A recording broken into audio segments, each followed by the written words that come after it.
Marcus Aurelius, the last of the so-called good emperors. Known as the philosopher-emperor, many remember his wisdom and compassion. But few know that his legacy was forged amid bloody battles and relentless challenges on the empire's frontiers. As a leader who valued peace, Marcus Aurelius was forced to become a military strategist, facing a war that tested his leadership to the extreme. You might think his reign was peaceful, focused solely on philosophy and justice.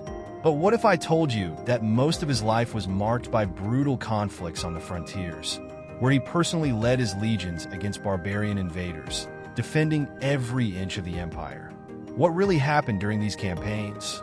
How did a philosopher-emperor transform into a relentless military commander while fighting not only to protect Rome, but also his own legacy? Today, you'll uncover the strategies, battles, and sacrifices of Marcus Aurelius on the empire's frontiers, and how his decisions shaped history. Get ready, because what comes next will reveal the warrior side of one of history's most revered leaders. Let's get started. At the beginning of Marcus Aurelius's reign, the Roman Empire appeared to be an imposing and indestructible structure. But on the northern frontiers, chaos was unfolding. Barbarian tribes, such as the Marcomanni and the Quadi, began to press against the Roman defenses, testing the empire's strength with increasingly bold attacks.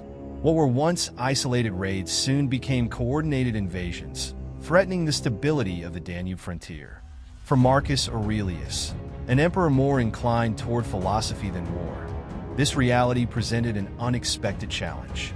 These tribes, driven by a combination of factors, from the search for new lands to climatic pressures and internal political strife, crossed the rivers and mountains that separated their territories from Roman domains.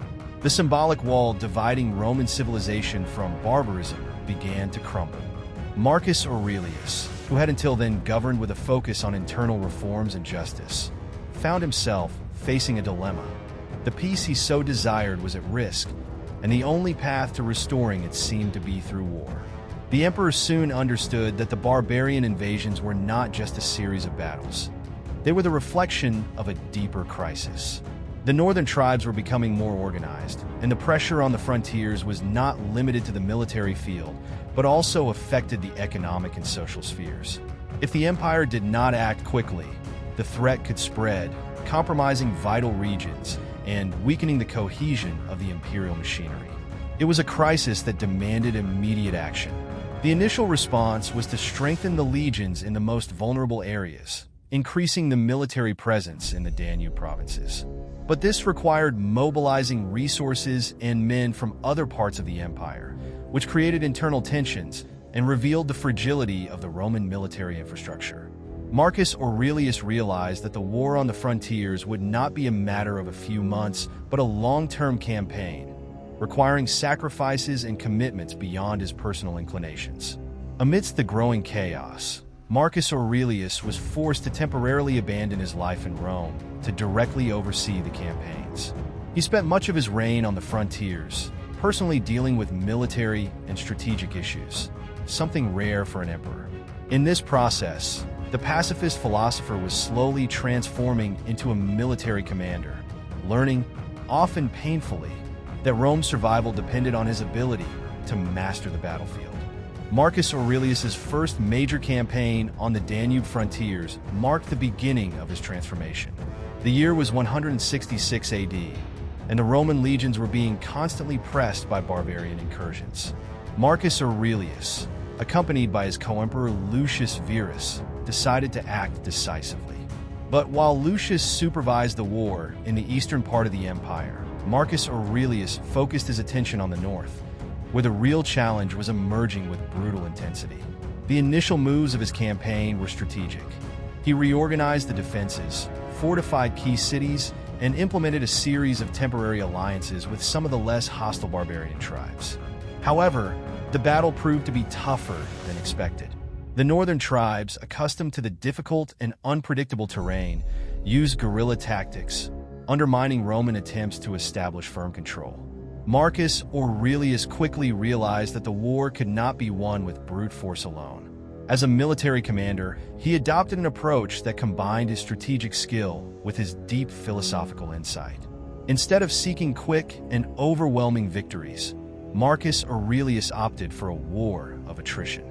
He knew that completely defeating the barbarians was nearly impossible, so instead he focused on gradually weakening them, breaking their resistance through repeated engagements and continuous pressure. This approach required patience, something the emperor had in abundance. The war, however, brought immense sacrifices. The Antonine Plague, which ravaged the empire during this period, severely weakened the Roman legions. Many soldiers died, not on the battlefield, but due to the disease that devastated the population. Marcus Aurelius now faced not only the barbarian enemy, but also a public health crisis that sapped his military and human resources. Still, he refused to retreat. Despite the adversities, Marcus Aurelius's leadership began to shine. His example, by staying on the front lines, inspired loyalty and courage among his troops. He was not an emperor who commanded from a distance, but a leader who shared the suffering and hardships of his soldiers. Throughout this first major campaign, the philosopher-emperor proved to be a resilient warrior as well, willing to sacrifice everything to protect Rome's legacy. As the Antonine Plague continued to spread, a new and dangerous conflict took shape on the empire's frontiers: the Marcomannic Wars. The Marcomanni tribes, along with the Quadi and other Germanic tribes, launched a massive offensive against the Roman defenses. This was the greatest military test Marcus Aurelius faced, and what began as a series of skirmishes soon turned into a prolonged conflict that brought the empire to its knees. The magnitude of this war was unprecedented in Rome's recent history. The barbarian tribes, often considered disorganized, demonstrated a surprising level of coordination. They managed to penetrate Roman defenses and, on some occasions, invade Italian territory. For the first time in centuries, the heart of the empire was under direct threat, causing panic in Rome and questioning Marcus Aurelius's ability to protect his people. Despite the growing pressure, the emperor remained resolute.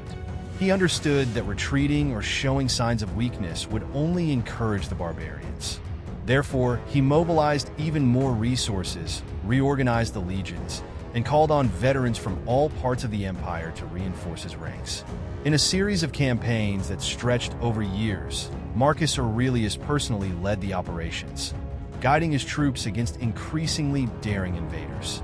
Each victory, though costly, gave Rome a temporary breather. One of the most critical moments of the Marcomannic Wars was the siege of the fortress of Carnuntum, a strategic position on the Danube frontier. If the barbarians took this fortress, they would have a direct entry point into the heart of the empire. Marcus Aurelius, understanding the importance of this position, decided to lead the defense personally, confronting the enemy in a direct clash. The battle was brutal, but Roman resistance prevailed, a feat that boosted troop morale and reaffirmed Marcus Aurelius's role as a capable war leader. The Marcomannic Wars left deep scars on the empire, both on the battlefield and in the Roman economy. Resources already strained by the plague were further stretched by the need to fund military operations. Nevertheless, the emperor showed that even under the most challenging circumstances, his determination was unwavering.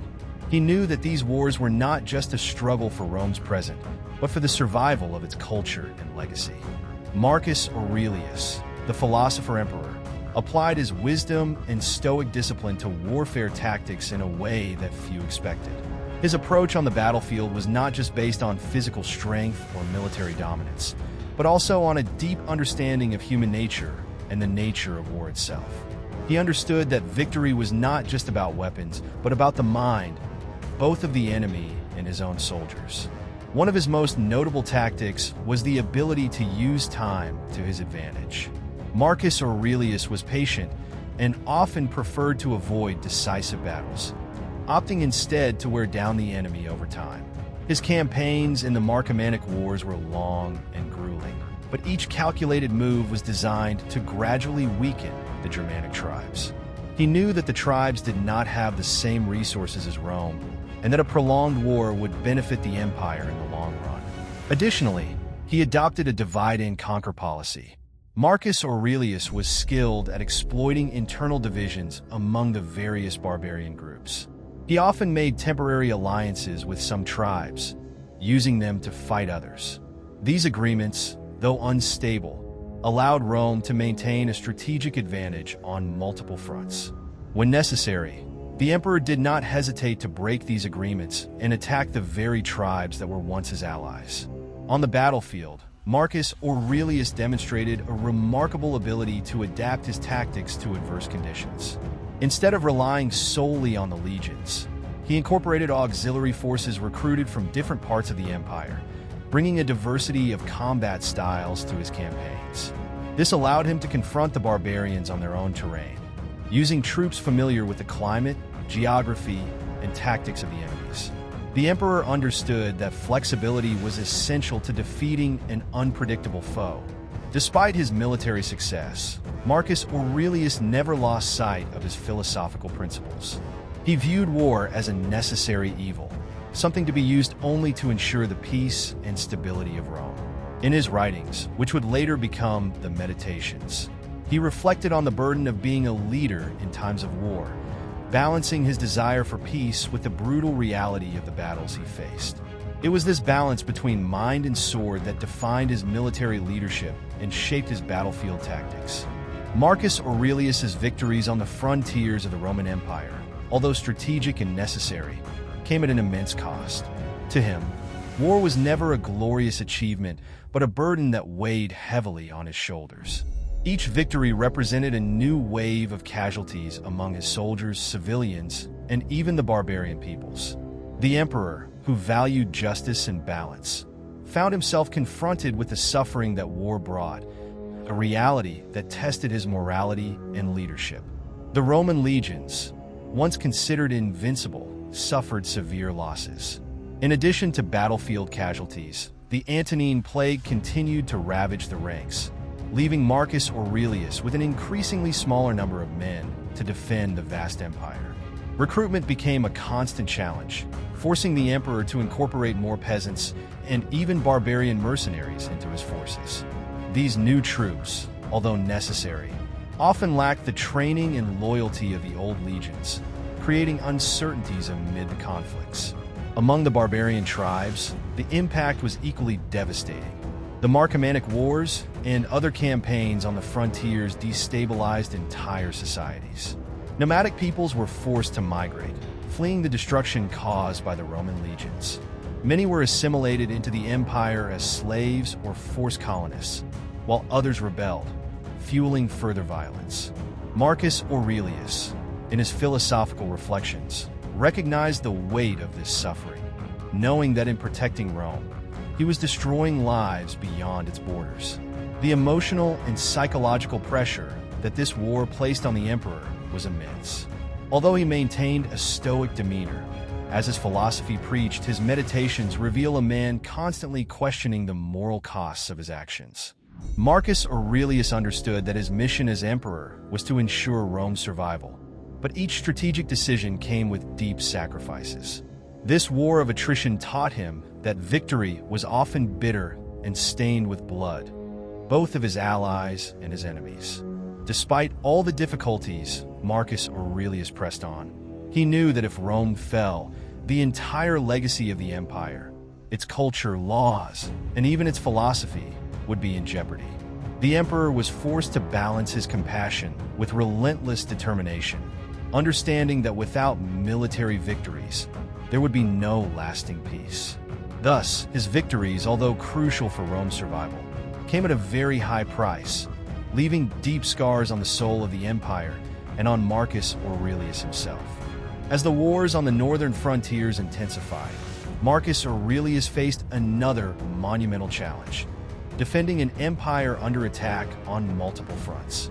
While dealing with barbarian tribes in the Danube and Germania regions, threats also emerged in the east, where the Parthians, a long-standing and powerful enemy, continued to press on the eastern borders. Rome's survival hung by a thread, and the emperor needed to orchestrate an almost superhuman defense to avoid collapse. The situation demanded extraordinary logistics. With military and financial resources rapidly depleting, Marcus Aurelius was forced to make difficult choices. He redistributed the legions to where the threat was most immediate, but this often left other regions vulnerable. In some provinces, internal revolts broke out, taking advantage of the distraction of the imperial forces. The delicate balance keeping the empire united was starting to crumble, and the emperor knew that a significant defeat on any front could spell the end of Rome as a global power. One of the greatest dilemmas Marcus Aurelius faced was the simultaneous threat in the east. The war against the Parthians, which had begun before the barbarian invasions in the north, drained vital resources. While Marcus Aurelius focused his attention on the Germanic tribes, he had to rely on generals and co-emperors to deal with the Parthians. This multi-front war required unprecedented military coordination, and even from afar, Marcus Aurelius maintained rigorous oversight of the events. Still, the human and economic cost of defending the empire on so many fronts was immense. Roman cities in the provinces began suffering from food shortages and declining tax revenues, caused both by the war and the plague that continued to ravage the population. Morale among the civilian population and soldiers was wearing thin, and there was a growing sense that Rome was on the brink of an inevitable disaster. However, Marcus Aurelius maintained his stoic outlook, believing that with discipline and sacrifice, the empire could survive. Even facing multiple threats, Marcus Aurelius never abandoned his commitment to preserving the empire.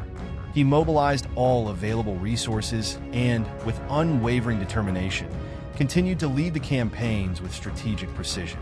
Every battle he fought on the northern and eastern frontiers was a fight for Rome's survival, and the emperor knew his legacy depended on his ability to keep the empire united against external and internal enemies.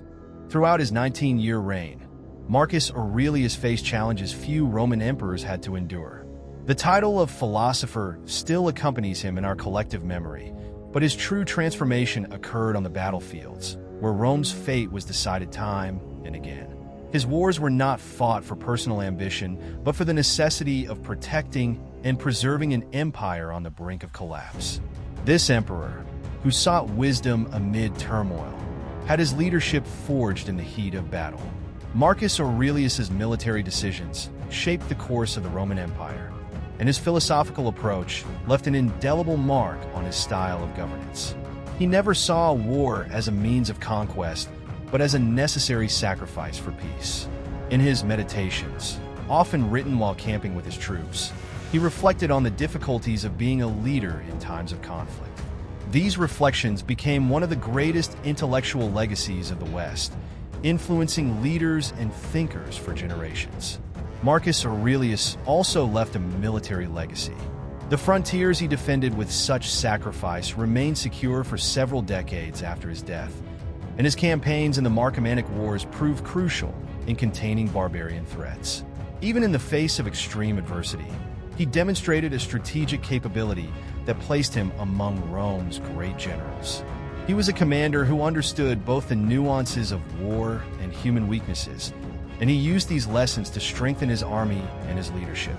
However, the weight of his years of struggle would leave deep scars.